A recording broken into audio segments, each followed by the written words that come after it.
আসসালামু আলাইকুম দর্শক, ইউনিক আইটি প্রোতে আপনাকে স্বাগতম। দর্শক, গত ভিডিওতে আমরা সিএসএস ডিসপ্লে এবং সিএসএস ওভারফ্লো নিয়ে কথা বলছিলাম। তো আজকে আমরা এটার প্র্যাকটিক্যালি ইউজ দেখব। আজকে আমরা একটা মেনু বার তৈরি করব, সিম্পল একটা মেনু তৈরি করব। তো এর জন্য আমরা আগের যে সিএসএস এবং এইচটিএমএল ফাইল এই দুটো ইউজ করতেছি। এই দুটো ওপেন করি নোটপ্যাডে। তো আগে সব কিছু মুছে দিই।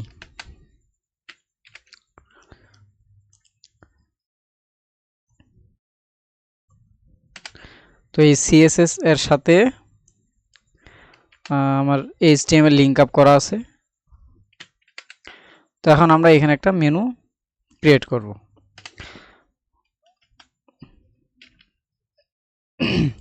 তো দেখেন মেনুর মধ্যে কি থাকে, কয়েকটা অপশন থাকে, যে অপশনগুলোতে ক্লিক করলে অন্য কোনো লিঙ্কে নিয়ে যাবে, অন্য কোনো ঠিকানায়, অর্থাৎ ওয়েব পেজে নিয়ে যাবে। তো এই যেই লেখাগুলোর উপর ক্লিক করা থাকে, তো এই পুরা জিনিসটাকে বলা হয় মেনু। তো দেখেন আমি একটু দেখাই।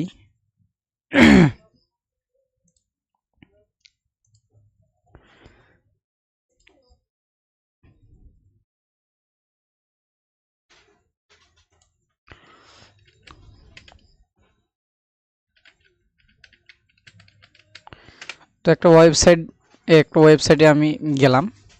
এই ওয়েবসাইটে দেখেন এই যে উপরে যে এই লেখাগুলোর উপর কার্সর নিয়ে গেলে এখানে এটা কিন্তু কার্সরটা পয়েন্টার হয়ে যাচ্ছে। তো দেখেন এই যে পয়েন্টার হয়ে যাচ্ছে। তো এইটা একটা মেনু বার। তো আমরা এরকম একটা সিম্পল একটা মেনু বার ক্রিয়েট করব।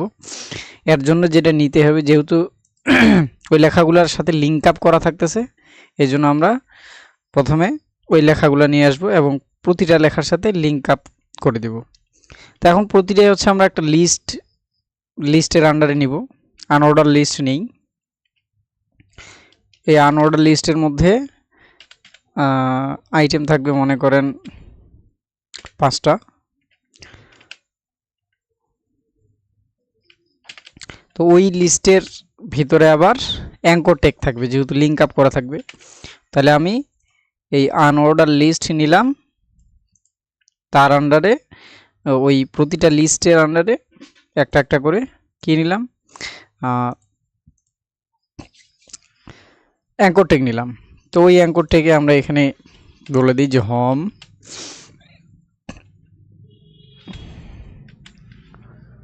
তারপরে এখানে বলে দিলাম অ্যাবাউট সার্ভিস পোর্টফোলিও, এইখানে বলে দিলাম যে এটা হচ্ছে কন্টাক্ট। তো এতটুকু আমি সেভ দিলাম। আর এখানে লিঙ্ক আপ যেহেতু করব, আমাদের হোম, অ্যাবাউট, সার্ভিস, পোর্টফোলিও আলাদা পেজের সাথে লিঙ্ক আপ করাতে হবে। তো এখানে আমরা আপাতত কোনো লিঙ্ক দিলাম না, অটোমেটিক হ্যাশট্যাগ দিয়ে রাখলাম, কারণ আমাদের এই পেজগুলো তৈরি করা নেই, আমরা জাস্ট এই মেনু বারটা ক্রিয়েট করতেছি। তো এখন যদি সেভ দেই, তাহলে এটা রিলোড দিয়ে দেখি ওয়েব পেজে, ব্রাউজারে। তো দেখেন এখানে এই যে 5টা আমাদের যে লিস্ট আইটেম 5টা আসছে এবং প্রতিটাই কিন্তু লিঙ্ক আপ করা হয়েছে। যে এটার ওইখানে নিয়ে গেলেই কার্সর কিন্তু পয়েন্টার হয়ে যাচ্ছে। এখন কথা হচ্ছে যে আমরা তো এরকম চাই না, আমরা চাই এরকমভাবে হরাইজন্টালি থাকবে এবং নিচে আন্ডারলাইন এটা থাকবে না, এগুলো থাকবে না। তো দেখেন এটা যেহেতু একটা লিস্ট, তো আমি চাচ্ছি এই লিস্ট, এই যে আইটেম, এটা টাইপটা থাকবে না, এই যে ডিস্ক টাইপ যেটা আছে এটা থাকবে না। তাহলে আমাদের একটা কাজ করতে হবে, লিস্ট স্টাইল নান, আমরা যে লিস্টের স্টাইলটা এখানে করে দিতে হবে নান। তো এখানে তাহলে এই যে ইউএলটার এলআইগুলোকে আমাকে টার্গেট করতে হবে। তো এলআইগুলোকে টার্গেট করার জন্য আমরা চাইলে আলাদা ক্লাস দিতে পারি, অথবা এলআই এলআই নামটাই কিন্তু এখানে ইউজ করতে পারি। এখানে জাস্ট খালি বলে দিব যে কোথায় আছে এই এলআইটা, এই ইউএল এর মধ্যে এলআই আছে, তাহলে এখানে বলে দিতে হবে যে ইউএল কে প্রথমে ধরো, সিএসএস লেখার এটাই নিয়ম, প্রথমে ইউএল কে ধরো, ইউএল এর ভিতরে কি আছে, এলআই আছে, তাই ওই এলআই কে ধরো। তো ইউএল এর ভিতরে যতগুলো এলআই থাকবে সবগুলোকে ধরবে এবং এটার স্টাইল কি দিবে, যে লিস্ট স্টাইল, এখানে বলে দিব নান। এখন যদি এখন যদি রিলোড দিই, দেখেন এই যে লিস্ট স্টাইল কিন্তু আর নাই। এখন আমরা যাচ্ছি আর একটা বিষয়, এই যে লিঙ্ক আপ করা যে অপশনটা আমাদের অ্যাঙ্কর ট্যাগ, এটার কিন্তু একটা ডিজাইন নিয়ে নিছে আন্ডারলাইন।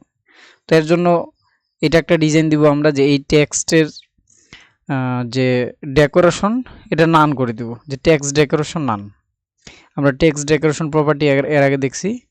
তাহলে এখানে আমরা ওই অ্যাঙ্কর ট্যাগকে টার্গেট করব। তাহলে অ্যাঙ্কর ট্যাগ টার্গেট করার জন্য কি করতে হবে, কার ভিতরে আছে সে, প্রথমে ইউএল কে ধরবে, ওই ইউএল এর ভিতরে এলআই এর ভিতরে যাবে, এলআই এর ভিতর তারপরে আছে অ্যাঙ্কর ট্যাগ। তাহলে আগে ইউএল, তারপর এলআই, তারপর এ, এবং প্রতিটা এলআই এর মধ্যে কিন্তু এ আছে। তাহলে এখানে এইভাবে লিখব যে ইউএল কে ধরো, ইউএল, তারপরে এলআই, এলআই এর ভিতর কি আছে, অ্যাঙ্কর ট্যাগ আছে, এ ট্যাগ। এই এ ট্যাগের একটা ডিজাইন দিব, যে টেক্সট ডেকোরেশন, টেক্সট ডেকোরেশন নান। এখন যদি রিলোড দেই, তাহলে দেখেন টেক্সট ডেকোরেশন কিন্তু নাই। এরপর যাচ্ছি যে এটার কালারগুলো আমরা অন্য কিছু দিব। তাহলে ওই এলআইকেই বলতে হবে আমাদের কালারটা চেঞ্জ করে দাও, টেক্সটের কালার দিবে, সাপোজ রেড দিলাম। তাহলে দেখেন এটার কিন্তু কালার কিন্তু রেড হয়ে গেল। এখন পালা যে আমরা এক লাইনেই করব এটা। তাহলে এক লাইনেই করে দিলে আমাদের এখানে একটা জিনিস এক লাইন করার জন্য আছে, যে ডিসপ্লে আমি কিন্তু ইনলাইন অথবা ইনলাইন ব্লক দিতে পারি। তো ইনলাইনের ক্ষেত্রে আমরা একটা জিনিস দেখেছি, যে পূর্বে থেকে যদি কোনো হাইট ওয়েট দেই, সেটা ইনলাইনের ক্ষেত্রে কিন্তু দেওয়ার পরে ওই হাইট ওয়েট আর থাকে না, কিন্তু ইনলাইন ব্লক দিলে সেটা সহ থাকে, কোনো সমস্যা হয় না। তো এই দুইটার মধ্যে একটা ইউজ করতে পারি। আরেকটা বিষয় আছে, যে এর পূর্বে যেটা আলোচনা করছিলাম ফ্লট, সেই ফ্লট কিন্তু দিতে পারি। এখানে ইউএল এর যে এলআই আছে, এলআই কে যদি বলি যে এটা যেহেতু উপর নিচে আছে এলআই গুলা, তাহলে এটাকে আমি এক পাশ থেকে সাজাই নিতে পারি কিভাবে, ফ্লট দিয়ে।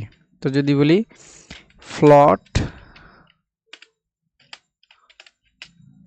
লেফট, তাহলে একবার দেখেন সেভ দিয়ে এখন যদি রিলোড দেই, তাহলে দেখেন এই ফ্লট কিন্তু লেফট নিয়ে নিল। এবং এখানে যেহেতু সব একসাথে লেখাগুলো নিয়ে নিছে, একটা স্পেস দেওয়ার দরকার। তাহলে আমরা ওই এলআইকে একটু স্পেস দিয়ে দিই, মার্জিন দিয়ে দিই, মার্জিন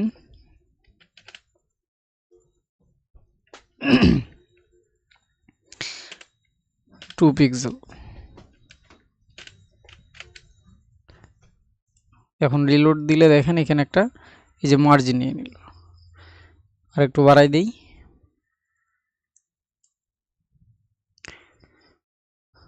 ফাইভ পিক্সেল। তো দেখেন এই যে এইভাবে কিন্তু আমরা এই মেনু বারটাকে যে কোনো একদিকে করতে পারি। আরেকটা বিষয় দেখেন, এখানে এটা ছাড়াও আমরা বেশিরভাগই ইউজ করব এই অপশনটা, যে ডিসপ্লেটা আমরা ইনলাইন ব্লক দিয়ে দেব। তো দেখেন ইনলাইন ব্লক যদি দেই, তাহলে এখানে ইউএল এর যে এলআইটা আছে, তাহলে এটাকে এখন এখানে ফ্লট দিব না, এখানে দিব ডিসপ্লে, ডিসপ্লে ইনলাইন ব্লক। তাহলে দেখবেন এটা কিন্তু ওইটাই থাকবে, এই যে ইনলাইন ব্লকে থাকবে। এখন যদি ব্লক দেই, ডিসপ্লে তো আরেকটা ছিল কি ব্লক, ব্লক দিলে কিন্তু উপর থেকে নিচে কিন্তু নিয়ে নেবে। এখানে যদি শুধু ব্লক দেই, দেখেন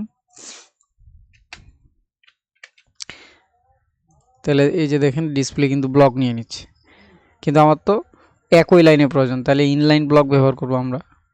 তাহলে এখানে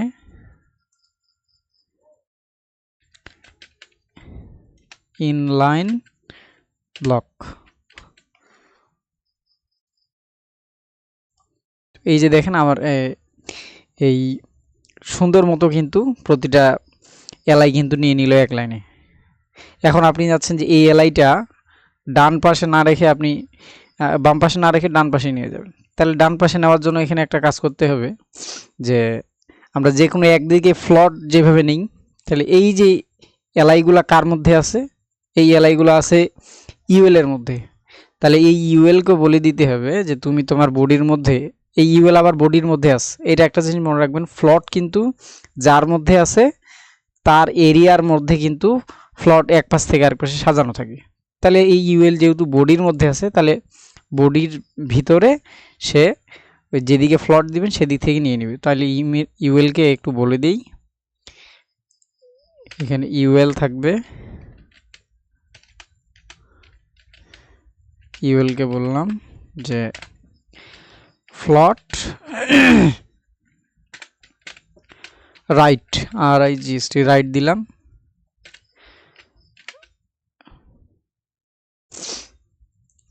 দেখেন এটা কিন্তু ডান দিকে নিয়ে নিছে। তো এইভাবে আমরা সুন্দর মতো কিন্তু একটা মেনু কিন্তু সাজাই নিতে পারি।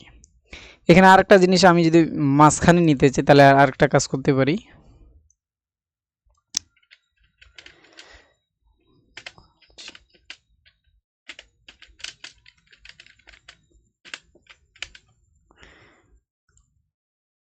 ট্রাই করে দেখি। আচ্ছা, মাঝখানে নেওয়ার জন্য এখানে একটা কাজ করতে পারি যে আমরা এদিক থেকে মার্জিন দিয়ে দিতে পারি। টোটাল এদিক থেকে মার্জিন দিয়ে বলতে পারি যে মার্জিন আমি দিলাম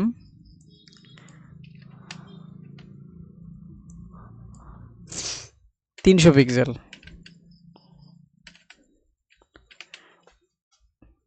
তো মার্জিন এখন তার এই দিক থেকে 300 পিক্সেল নেওয়ার পর তারপরে এখানে কিন্তু শুরু হবে। তো এইভাবে আমি ম্যানেজমেন্ট করে কিন্তু সেটা দিতে পারি।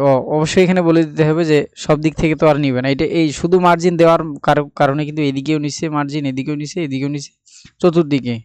কিন্তু আপনি যদি একদিকে দিতে চান, আমি চাচ্ছি শুধু রাইটে লেফটে মার্জিন দেবো, তাহলে এখানে বলে দিতে হবে মার্জিন লেফট, এই লেফটে শুধু যাবে 300 পিক্সেল। এইবার দেখেন এই যে, আর একটু যদি বাড়াই দিই তাহলে দিলাম এখানে 500 পিক্সেল।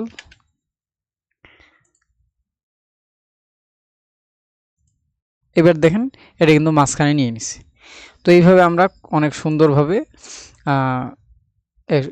যে কোনো ধরনের মেনু কিন্তু তৈরি করতে পারি।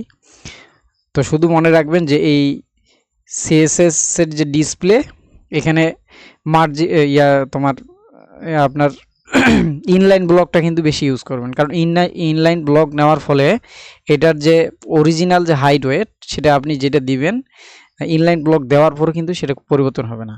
আর যদি ইনলাইন দেন তাহলে কিন্তু হাইট ওয়েটটা কিন্তু অটোমেটিক একটা নিয়ে নেবে। আর ফ্লট দিলেও একটা সমস্যা অনেক সময় হয়, সেটা হচ্ছে আপনি যখন এটার ড্রপ ডাউন মেনু তৈরি করবেন তখন একটা সমস্যায় আসবে। তো ড্রপ ডাউন মেনু সম্বন্ধে এই সম্বন্ধে এরপরে আরও আমরা ডিটেলসে জানবো। তা আপাতত আমরা জাস্ট একটা এই সিএসএস ডিসপ্লে এবং ওভারফ্লো এগুলার একটা ব্যবহারিক দেখলাম কিভাবে একটা মেনু তৈরি করা যায়। তো এরপরের ভিডিওগুলোতে আমরা এরপরেরগুলো প্রজেক্ট আকারে দেখব। তো এতক্ষণ সাথে থাকার জন্য ধন্যবাদ। আসসালামু আলাইকুম।